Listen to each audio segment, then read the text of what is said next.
Welcome back, wannabes and creators, to another episode of The Business of Art, the podcast that demystifies business for artists. Today's show, I'm excited to have Hope Larson. Hope is one of the few artists that I've ever met who works for both DC and traditional publishers. So I am super excited to have her on to talk about navigating the murky waters of traditional publishing, editing, being a full-time artist, and more. But before we do, I want to extend an invitation to you to join my Facebook group, Artists and Creators Making Money Selling Books. Look, it's completely free, and all it's going to do is help you make more money. So I guess it's the opposite free, but in the good way, where eventually you'll make money from the thing instead of pay money for it.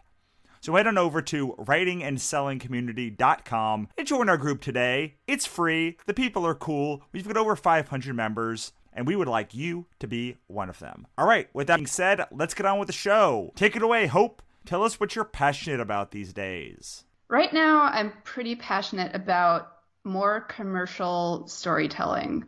So, Batgirl would fall into that space, which I've been having a really great time writing. And honestly, I feel like Compass South and Knife's Edge, which are my Pyro books, are kind of in that adventure-y,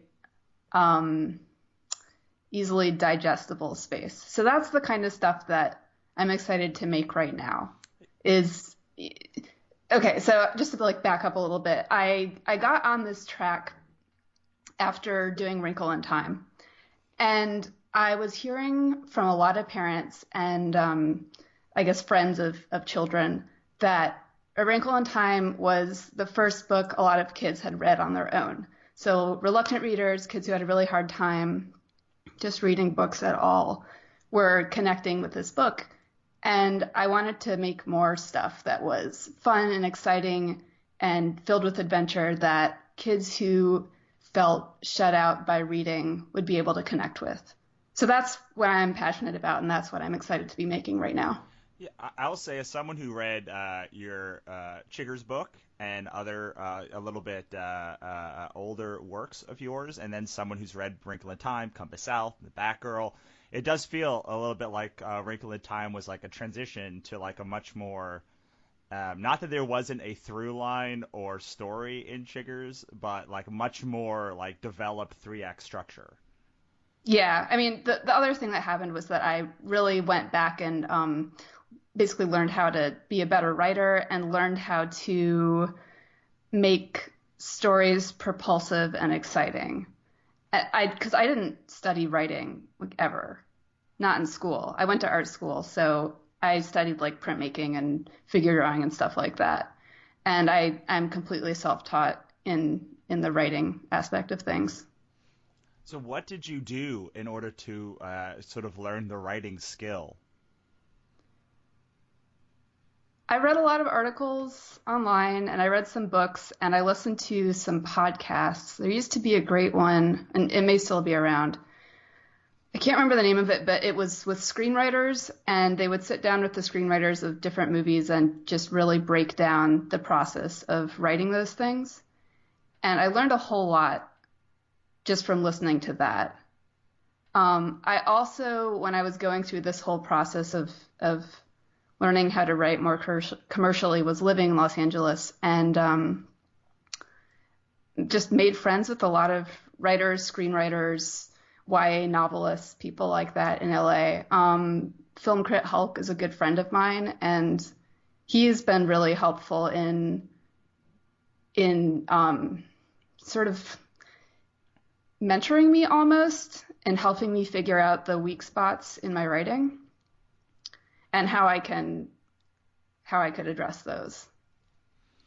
Excellent. Yeah, I think that too often as artists or even comic book or novel writers, we tend to stay too close in our bubble. Like we look at other comic writers or comic artists, or so the fact that you kind of branched out and instead of just looking at comics or novels, you looked at a whole wide range of writing to kind of improve is a great lesson for everybody that's listening.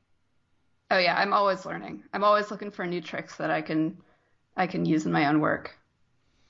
I love that you use the word tricks because like I feel like the last decade of my life has been doing the same thing. I started as a TV writer that moved into doing comics, that moved into doing novels, and every time I've transitioned to doing something else, I'm like, oh, I can just go into this toolbox of like all of this awesome stuff that I learned as a TV writer and port it to comics and then port it to novels. And then as I learned more about novels or more about playwrights or whatever, I can port all of that stuff and make myself a better screenwriter and like all have it sort of commingled. Do you find the same thing happens for you as well? Yeah, for sure. I mean, the thing about those tricks is it's all for me most of it is just transitions and how you link scenes together. And the but and therefore thing, that's a huge one. Right. There's a big. You're talking about it's been around forever, but the I think Trey Parker and Yeah, Matt Stone made it famous, right? exactly. Yeah. Could you explain a little bit for the audience that doesn't know what that is? Yeah, I always have the worst time explaining this, so feel free to jump in. But basically, your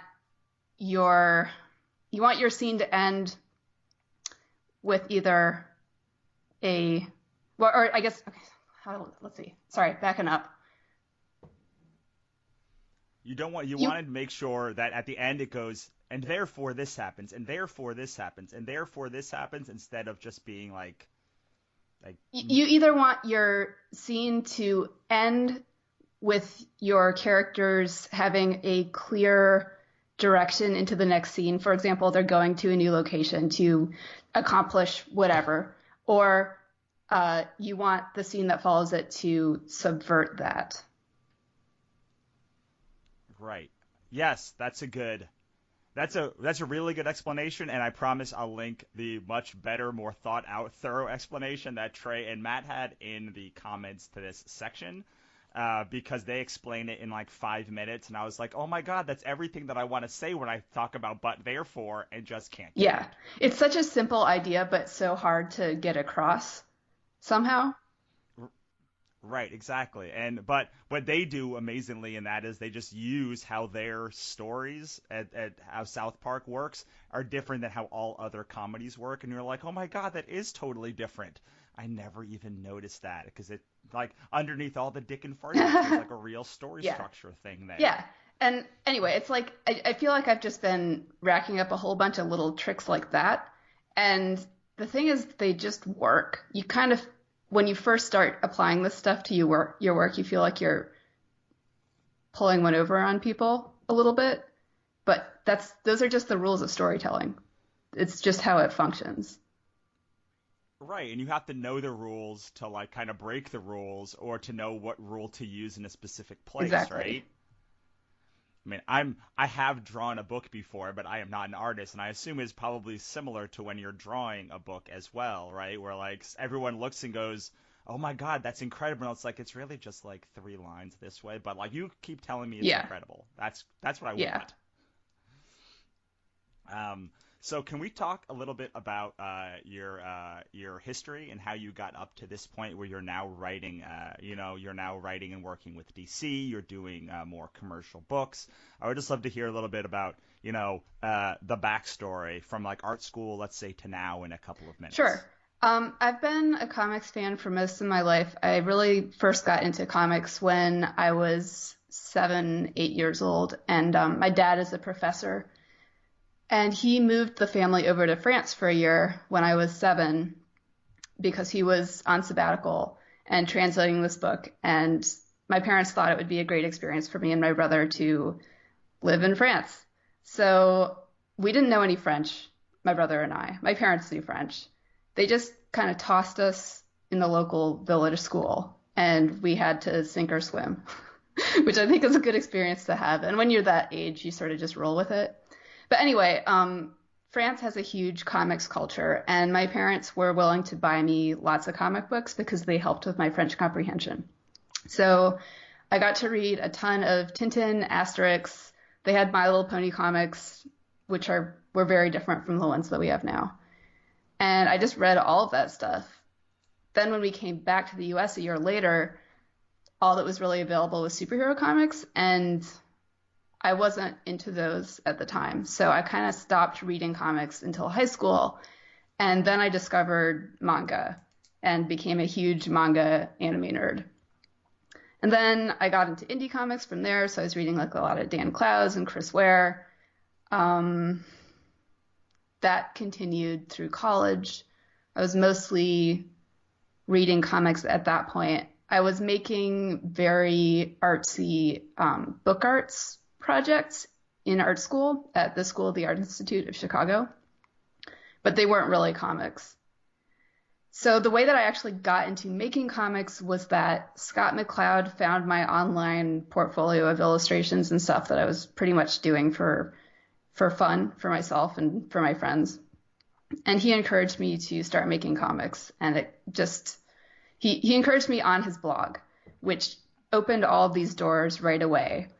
I got connected to Kazuo Kibishi and Kinsu and all the guys who are doing the Flight anthology, Vera Brasgel, Raina Telgemeier, Jen Wang, just, all the people who are making amazing graphic novels now. They were all just starting out too. So it was kind of this incubator for cartoonists, really. And from there, one thing just led to another. I moved to Toronto because I got married, and I couldn't get a job for a while because I was waiting for my green card to come through. So I ended up writing a drawing Salamander Dream, which was my first graphic novel.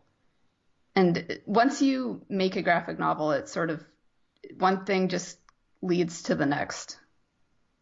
Comics is a very welcoming industry. It really is, and I have found that in my own life. Like once you make the one thing, it leads to the next thing and the next thing, and they just keep building and building and building. Yeah, on each other. And it basically just keeps building unless you're like, I can't do it anymore, and you quit. If you can stick it out, it mostly seems to keep building. So I did a couple of books for small publishers, and then I moved over to Simon & Schuster and was working with Jeannie So at Jeannie So Books, which was an imprint of Athenaeum Books for Young Readers. She was incredible. I did Chiggers and Mercury with her. And she taught me so much about being a writer and just working with a team and what a good editor is like. She was really incredible. Then she got fired and her imprint got shut down. And it was sort of like dark days for the publishing industry and dark days for me too, because I wasn't really sure what the future of my career was going to look like. Then I got A Wrinkle in Time basically out of the blue. I was contacted by the editor on the project, Margaret Ferguson, who's still my editor. And she just emailed me. She like cold called me basically, asking if I would be interested in adapting A Wrinkle in Time into a graphic novel. And I remember being in my office and just staring at this email and going, there's no way this is real. This is like crazy. Because that book was a huge deal for me when I was growing up. And it was real. So I did that. It was really hard. I pretty much burned myself out on drawing because it was 2 years of just solid drawing, and the book is 400 pages long. Amazing 400 Thank pages. you. I mean, I'm so glad I did it. But at the time, it was just like really nerve-wracking because it's the novel's a classic and people have a very strong connection to it. And it's that whole thing of every time a classic is adapted, people are afraid that you're ruining their childhood or that you're not going to be respectful of the work. So people were really upset when the book was announced. And I was like, oh my God, I'm spending 2 years on this thing and people are going to be mad at me. They're going to hate it. And like, what's going to happen? And that didn't happen. I mean, the reception was really warm and kind, which is a huge relief. And how did that book help bring in new readers to your old material? Did it? I'm actually not sure that it did because I had switched publishers. So my other books were at Simon & Schuster. and they kind of were promoting them because I left for a different publisher, and that's a touchy thing in the industry. Right. So So yeah, who knows? Anyway, who knows? yeah, so From Wrinkle in Time, that book did well. And that opened the door for me to sell Compass South and Knife's Edge, which are my historical pirate adventure books. And I'd been wanting to do an adventure type book like Tintin and like Asterix, those books that I first read when I started reading comics for years. And I was like, okay, my publisher likes me, the book is doing well, I can push these things through now while I have this cachet. And I did that. And yeah. That's one of the most fascinating things when I talk to writers and artists about selling, about who work at with bigger publishers. They're like, okay, I'm using the cachet now to get this book that I probably couldn't do a year before, and I might not be able to do a year after, but like I'm riding this high so I can sell the thing that I Exactly. want now. You have to be super strategic about that stuff. How did you develop sort of this strategic mindset for I'm assuming based on what your history was, it wasn't something that came supernaturally for the person that was doing art, like weird art prints in college? No. I have to give a lot of credit to my agent, Judy Hansen, who was the agent on Flight and offered to represent or to look at the projects of any of the artists connected to Flight. She ended up liking my pitch for Chiggers, and we've been working together ever since. So a lot of what I know about publishing and how to approach publishing, I've learned from her.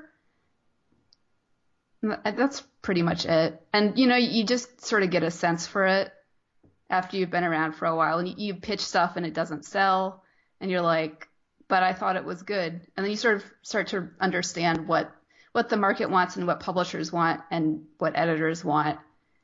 And you may have an amazing book with no audience. That doesn't mean it's not an amazing book. It just means that it's not really for the mainstream or for the market. You're right, exactly. So if you could go to Little Hope before she had even gotten the Flight anthology, or when she was starting to pitch stories and she didn't know really like what to pitch or what was good, what would you tell her to improve her chances of selling a story today?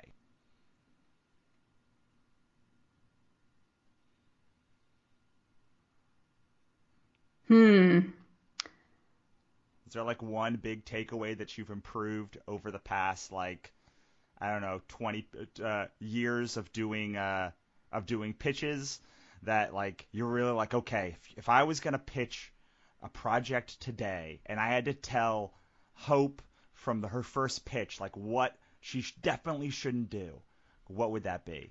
Yeah, I would probably tell Little Hope to study structure more, like 3-act structure and just how stories fit together, because that's something I still struggle with a little bit today. And I think I have more of an intuitive approach to it.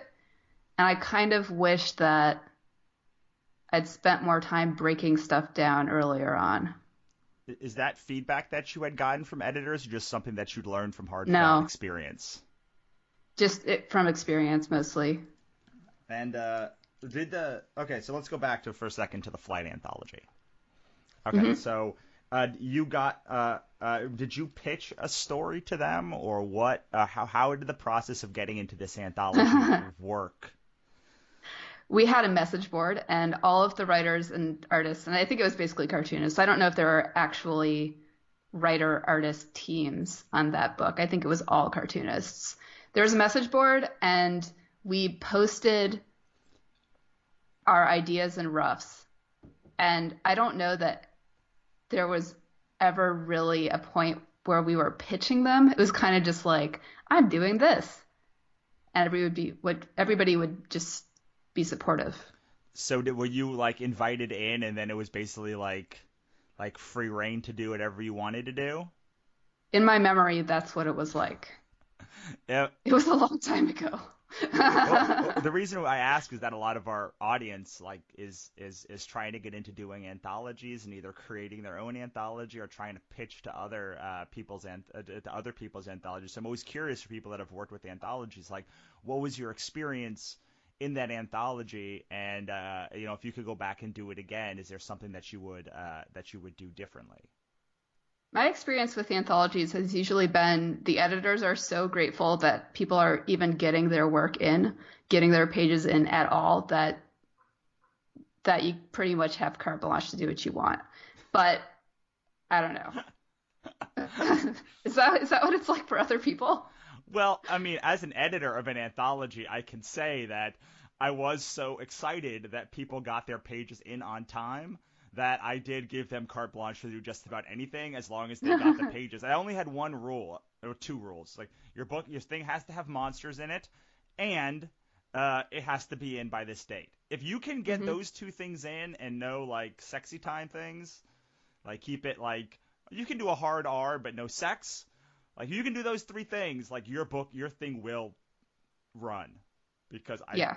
but keeping the train moving on time for those things is so important, which is like why my best advice to tell people is like, yes, your art is important, but really, if you can just be on time in an anthology, like you're gonna be so ahead of the game. Yeah. I mean, the way that I look at anthologies is that they're like these training grounds for younger artists, and I'm not even sure that it makes that much sense to impose a strong editorial hand on them because that's not. I think most people who even read anthologies in the first place are looking for the weird new voice, the undiscovered voice. Yeah, and I think that people that that read anthologies are also kind of have a 20-20-60 mentality where like 20% of this stuff I'm gonna love, 20% of this stuff is probably gonna be like barely a story, and I'll just be happy if I can get through it, and then like 60 I'm going to enjoy, but not thing ever. 60% that you'll enjoy seems safe for an Really? anthology. I, I Yeah. I would say like a third you probably. think in your experience a third are good? Like how many of them are like mind Yeah. blowing in Like 1 to 2 one to two stories. stories? Well, I guess like, but what percent of an anthology is that? I don't know. Right. And 5%. then, like, how many of it is just like, God, please let this story be over? Um, Like, Probably like a third. okay, that's cool. That's so like a third of it is like, okay. And you know what's weird about an anthology is that third that you're like, God will let this be over. I talked to another person and that's their favorite stories. Yeah. But that's why you read Right, those exactly, things. and that's why we did $27,000 and 600 backers on our last anthology that we're doing, and it was so weird to talk to people and hear their favorite ones. I mean, some of them were consistent across the board, but Hmm. then there were ones that I was like, this really isn't my favorite one, and people would be like, no, that's the best one.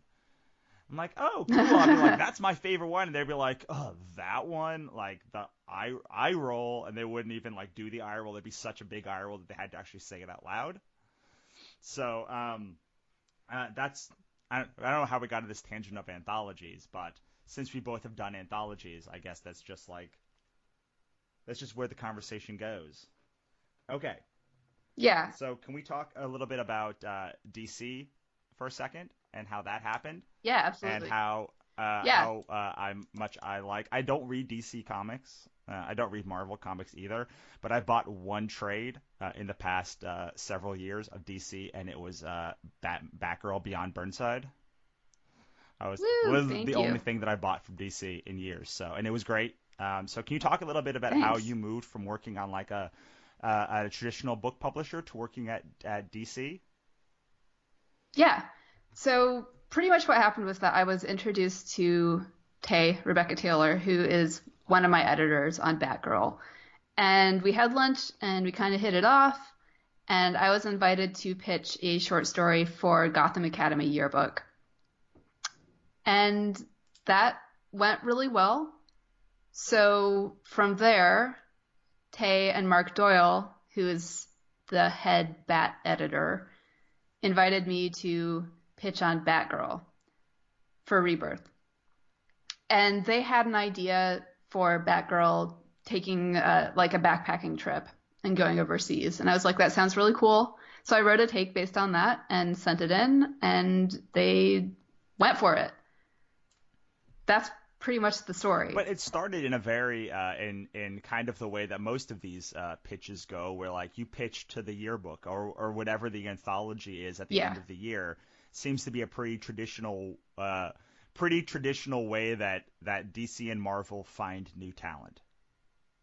Yeah, I think so. I mean, I don't really know because I don't think I've talked to anybody else about how they got into DC. Well, I certainly had no idea of how to get into DC myself, or I would have probably tried to do it earlier. Did that help you with I know you had with your story progression and progressing as a writer, did working for DC help, or like how did that play into your desire now to do more commercial stuff? It definitely helped. I mean, I already had the manuscript for Compass South when I was pitching on this, and I think it helped them to see that I could write action because I already had this project that I'd been working on that was in kind of a similar space. And working on, man, DC has been awesome and just so brutal. And I mean that in a good way because it's a monthly book, so it's a grind. I have to write one of those things every month, which is really hard. I mean, 20 pages a month doesn't sound like a big deal, but that's not like your only job. Right. Well, it's also not just 20 pages of like random stuff. It's like it has to connect in continuity with like other things in the future, right? Yeah. So there's an arc. Usually what I do is I outline the arc, which is like 4 to 6 issues. And then I'm working from a framework. Are you thinking more than the one arc ahead or just that one arc? And then like you just figure out the next one in the future? We usually have some ideas for future arcs, but by the time you get to the end of the arc that you're writing, usually things have changed so much just within like the DCU and what everybody else is doing that sometimes the plans that you've made just are not going to work anymore and you can't go that direction. You've gotten like blocked off by the stories that other people are telling. Right. How much time do you spend kind of like molding your continuity to the rest of the DCU continuity? Not a ton. Usually the where you run into problems is with other characters that you want to use. So like if I want to use Poison Ivy in an arc, that has to go in line with whoever else is doing with Poison Ivy. So it all has to get clear. Right. And that's where it's tricky. And same thing with like villains. If somebody's using this obscure villain you want to use, you can't use them. Especially if that person is more important than you at DC, right? Right, of course. Like there's a pecking order. Yeah, there's a pecking order. But for the most part, because Batgirl is kind of like, it's kind of a weird book with its own little audience. So I feel like a little bit shielded from events and stuff like that. And I can do more or less the kind of thing that I want to be doing. Yeah, that's great. That's always what I would have hoped to be on like on a DC book if I were ever to do it. It's like I don't like that whole big story like doesn't appeal to me, but doing something in like what you're doing sounds like a much more sort of indie thing inside of a big commercial. Yeah, that's pretty much what it is. I think the closest I came to doing something that was like a little bit more eventy was the annual, which was a crossover with Supergirl. And for that one, we had to get I got notes from my editors in the Bat office. I got notes from the Superman office, and I got notes from the TV show, the Supergirl TV show. And that issue. It turned out really well and I'm really happy with it, but it's one of the few times when I've had to do an almost complete rewrite on something just because of like political stuff and because I had to line up with all the other incarnations of like super. Yeah, that sounds not as fun as just doing your It thing. was not as fun, but it was still fun and it was a cool experience to All have. right, awesome. Well, I would be remiss if I didn't talk about something that I'm sure that everyone in my audience wants to hear about, which is how you have had a very long, well, a relatively long career working with big editors and big companies and on multiple successful books, not just in one like in one series, and pitching to multiple houses. How have you been able to sustain that over the long haul? And like, if you could give a couple of tips to people that are looking to work at bigger, established publishing houses and just keep that sustainability and keep putting out book after book after book, like what would you tell somebody that's looking to get into a path similar to yours? Ooh, wow. I have so much to say on this topic, and I feel like I'm just going to ramble all over the place. Oh Um, my God, please ramble. You can talk about this forever, yeah. ramble. This is what my audience wants to hear about. Okay, so I have never had another career except for comics. I started doing this out of college. This is really all I know. I had like I was a video clerk in college and I worked as a cashier at PetSmart, and those are the jobs that I had before I got into comics. So I don't recommend that as a career path. Comics pays really poorly and it's very labor intensive. And I love it so much and I'm so glad that things have worked out. But I've had years where I basically couldn't get jobs, like nobody wanted to buy the projects I was trying to sell, or like I was in between, or I was waiting for my advance to come through or whatever. And sometimes you wait for months and months, and it's really terrifying because when you get all of your money paid in like thirds throughout a project, and you don't really know when that money's coming in. It's so stressful and so nightmarish. This is one of the reasons that I ended up working for DC and was so excited to work for DC, because when you're writing a monthly book, you're getting paid every month. And this is the first time in my adult life that I've gotten paid on a regular basis. So that's been a huge load off my mind. I really recommend that if folks can get on a monthly book, if that's like okay for your mental health and your schedule, I think it's a good thing. But I also really recommend that you cultivate kind of career outside comics, because not only does comics pay well and pay at weird intervals, a lot of contracts that you sign will have non-compete clauses in them. So, for example, I'm mostly working for our Strauss and Giroux, which is an imprint of Macmillan right now. I can't just go out and sell a book to whoever I want because I'd be in violation of my contract.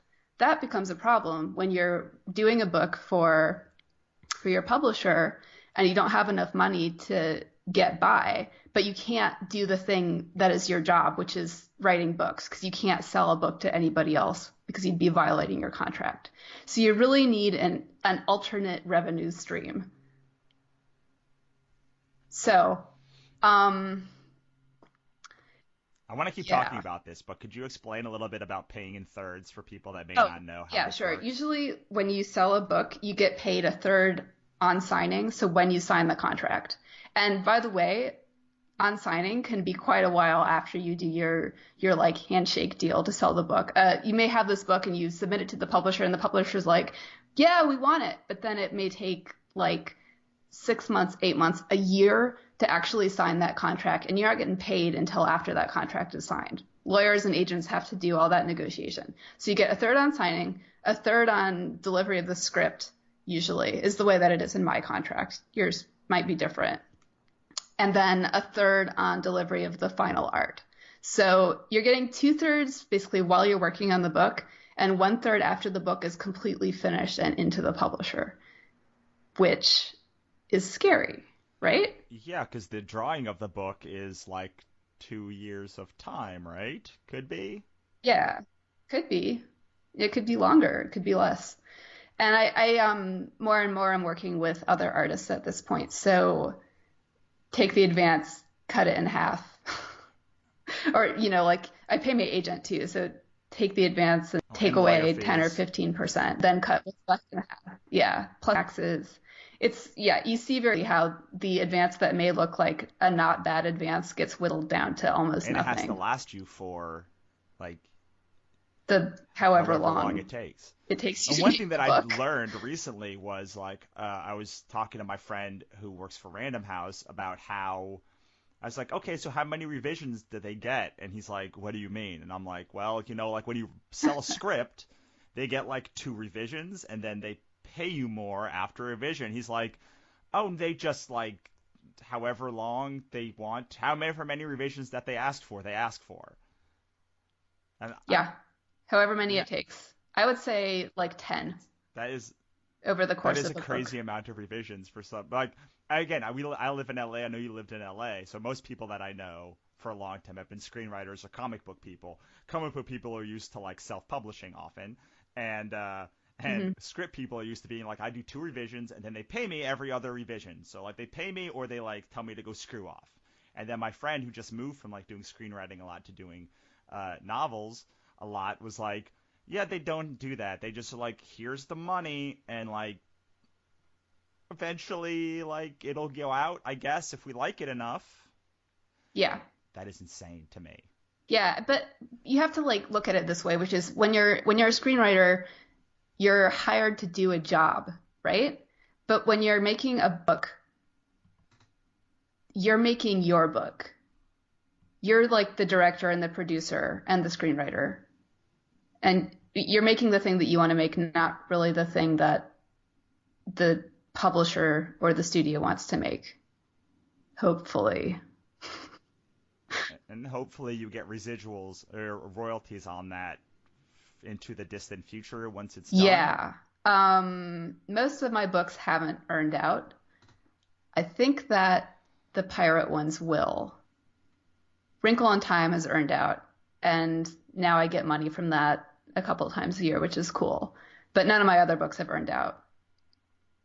Can you talk about Yeah, earning out earning for a out means second? that the publisher has made back the money that it paid you on your advance, and you start earning royalties on the sales of the book. Because the advance is not actually like them paying extra. They're just paying you a percent. Like they're paying you in advance for royalties in the Yeah, future, right? exactly. So Okay, sorry, that no, was a bit of a that's fine. tangent, Yeah, I but get royalty statements from all my publishers that tell me just how many copies of my book has sold and how far away I am from from starting to make royalties in the future. that's They're a very passive depressing. aggressive. Yeah. But not. But sometimes they'll earn out, and you'll be like, "That's That amazing." yeah, Like so it now is with amazing. Wrinkle in Time, you're like, give me that commission, the royalty Yeah, it statement." feels like free money. It's great. It just shows up. You're like, "Oh my God." And you don't really get that on screenwriting, right? Like you sell the thing and it's sold and that's it. You would be, from my experience, you get something from the Writers Guild, from the Oh, okay. like they negotiate a piece of the contract, I guess. I mean, I heard this story from David Hayter, where like he got paid, I guess, WG for X-Men for like 75,000, I think it was at that time, and then like because he was the only sole credited writer on the book, he got some percentage of all the money, and he ended up with like $900,000 the What? next year. Which is nice when you're David Hayter. I mean, that usually doesn't happen, and like usually your screenwriters aren't writing WGA stuff Hmm. anyway. So anyway, that's something that neither of us know like especially a lot about. I want to talk about the thing you know more about, which is talking about like your experiences as a published writer over a long Right. career. So let's see. Just to like go back onto my rambly train of thought again. Uh, I just moved to North Carolina from Los Angeles. I was in Los Angeles for 7 years. And basically what happened over the course of my stay in LA, was that I got divorced and I fell into a difficult financial patch of basically I wasn't getting enough work to live on. And I was going through my savings and it was really scary. And then I had this whole like when it rains it pours period where I was writing Goldie Vance for Boom. I was writing Batgirl for DC. I was drawing a graphic novel. This was last year. This was last year. This was 2016. So I was writing 2 monthly books and I was drawing a 170 something page graphic novel. And I almost died. It was so much work, plus doing conventions and all that stuff. So it was, and I'm so glad I had all those opportunities. You can't really say no to them because you don't know when they're going to come around again. And I look at that year, and I looked at that year at the time as like, I'm just going to work really hard for this year, and I'm gonna build myself in the direct market space, which is the traditional comics space, because they don't really know who I am there. And then I'll be able to build on that foundation in the future at less of a crazy pace. Anyway, that year was really rough. I just got to a point where I was like, I can't do this every year because it will literally kill me. It's not good for my mental health. It's not good for my body. It's not good for my friendships or my relationships. It's just working too hard all the time. So I decided to move back to North Carolina, where I'm from, which is much, much cheaper. And then I can sort of chill out on the work pace a little bit and enjoy my life a little more. And I can't even tell you what a huge relief it is, like every single day, to not have to worry about money constantly. So that's really my big piece of advice is if you can not live in an expensive city, if you have if you can leave and not wreck your career, just do it because you'll be happier. That's not an uncommon thing that you hear from a lot of people. And I'll say, after seeing you at Comic Arts LA last year, like you look a lot happier now than you did then. Yeah, I'm definitely happier now. It's a huge load off. But also, like I have to say, it's not just that. It's also the fact that I've been on Batgirl for over a year at this point, and I've sort of learned the ropes. So it's not like I'm not going through that whole new job freak out. How do I do this? I don't really understand how this works. There are all these new rules. It's a whole new industry. I'm not going through that anymore because I've been in it for long enough to adjust. So being in both, being in like the traditional publishing space and the direct comic market space, how do they operate differently? How are they different from each other? They're so different. So book publishers is like writing for just your average non-comics fan kid, usually like kids who shop in bookstores or kids who get books from their school library or the public library or whatever. And then the comics direct market is diehard comics fans who've been reading comics their whole lives a lot of the time and are really invested in like their local comic shop. That's part of their routine, going every Wednesday and getting the new books. They're really invested in these characters because they grew up with them. And they love the issue-based format. So it's just so different. And I love librarians and I love teachers and the people that I interact with my graphic novels. And I also have really grown to love the diehard comics fans, honestly, because they're so enthusiastic. They make shows so much more fun because they're excited to like read the new Batgirl or whatever. And they're excited to talk about it. And that's really, it's cool to be part of somebody's life in that way as a writer. It's a hard thing for me to explain. No, because like with books, like there's not as much staying power as with a comic that's coming out every month and it's come out with that same character forever, Yeah. right? I mean, even a book that, I mean, aside for Wrinkle in Time, like all your characters are brand new, completely like from your brain creations, and like it doesn't, your brain creations doesn't have 50, 60, 70 years of history behind it, and like multi-generational, like transmedia formats, like getting people to invest in a character or a scenario from the time that their grandparents were Yeah, reading. I guess what it really comes down to is like brand recognition, which is such a gross way to put it, but it's really nice to have a project where I don't have to really do my song and dance to try and sell somebody on this new story and characters that they've never seen before. Oh no, I mean that makes complete sense. Like that's the whole point of like our wannabe logo. Because I used to work for Uh-huh. Aflac. Do you know Aflac? Like Yeah, Aflac, the the duck, yeah. duck. It's like you know how much easier it is to go in and talk to somebody about like the thing when they like, oh yeah, Affleck, I get it. Like we can now have a deeper, more meaningful conversation than if I just said I sell supplemental insurance. What the heck supplemental insurance? And then you go on like a 20-minute spiel Yeah. about it. Batgirl, you know Batgirl. I'm like, oh yeah, I love Batgirl. Cool. Now let's geek out about Batgirl instead of me having to explain to you for 5 minutes what a Batgirl is.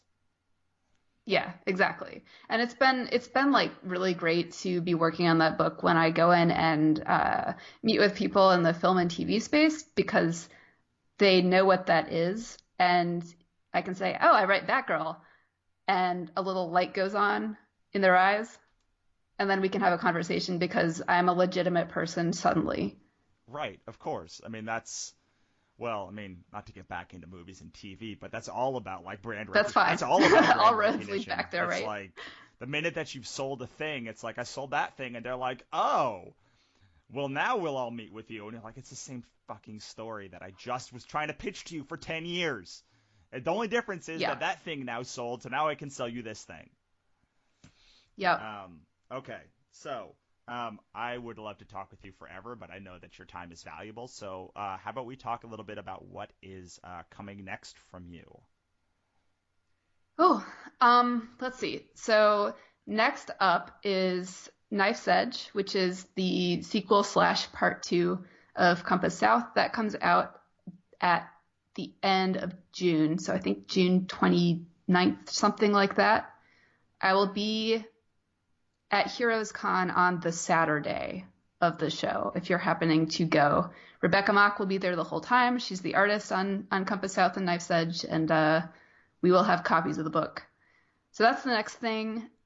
I am still plugging away on Batgirl, and I have another graphic novel, an original graphic novel that I also drew coming out at some point next year. It's called All Summer Long, and it's a slice of life LA middle grade book.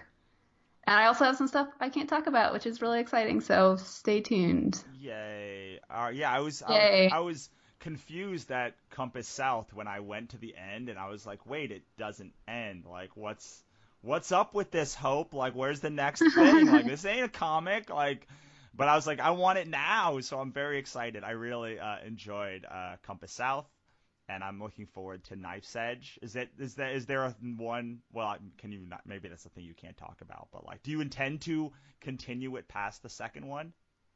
I mean, we'd like to, but it depends on sales and stuff. Right. Okay, so Mm-hmm. is there anything? So yeah, please buy my book so we can make part Yeah, three. please buy her book and like go back and buy all of the books. And if you see her at a con, she has some of like I don't know if you still do this, but like the most ridiculously like reasonably priced original art ever. Like, do you still Oh do yeah, that? Like, I do. Yeah, I usually lug my solo pages around yeah, for like 10, 15 yeah. I was like, it's like bucks. I think I got like three for $20 or three for $25, and I was like, wait, these are original pages from like which book? I love that book. What do you? So like, My webcomic. Oh yeah, I have a very, very slow updating webcomic at solocomic.net. If you like sad breakup stories, that one's for you. I usually do 1 to 2 pages a week if I'm lucky. That's the thing that I do in between all my other stuff.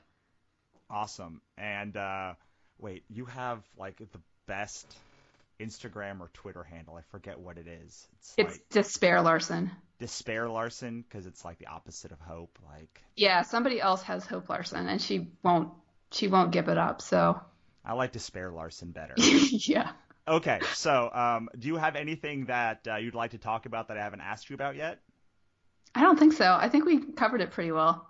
Awesome, awesome. Okay, so last thing, one piece of advice you haven't given so far where we can find you online, and then we'll say goodbye. I'm really struggling on the piece of advice. I feel like I gave my good advice. You can reiterate something that you said before. You know, people have been tuned out for the past 30 minutes as they've been doing other stuff. So this is where you get them back. Okay, so yeah, my big one is really just like live somewhere cheap. Live cheap. Live cheap. Awesome. I think that's good advice for people, even if they're not creators. Just live below your means. It's great advice. Yeah. All right. So once again, where can we find you online? Twitter at Hope Larson, Instagram at Despair Larson, and my webcomic is solocomic.net. Awesome, awesome. All right, Hope, thank you so much for coming on, and you have a great day. Thanks so much for having me. Bye. So that was Hope Larson, and I hope you enjoyed this episode. If you did, go track Hope down online and let her know, especially on her Instagram at Despair Larson, because frankly, I think that is the best Instagram handle I've ever heard. The minute that I saw it, I laughed out loud. And if you like this show, head on over to thebusinessofart.us/iTunes to rate, review, and subscribe today. It's the best way to make sure you don't miss out on any of our awesome episodes. Finally, if you are an author or a creator who wants to make more money selling books, why aren't you a member of our Facebook group yet? Head on over to writingandsellingcommunity.com right now and to join. It's completely free. And there's no fucking promo, except on select days. And that's it. Wannabes and creators, have a great day. I will see you next time.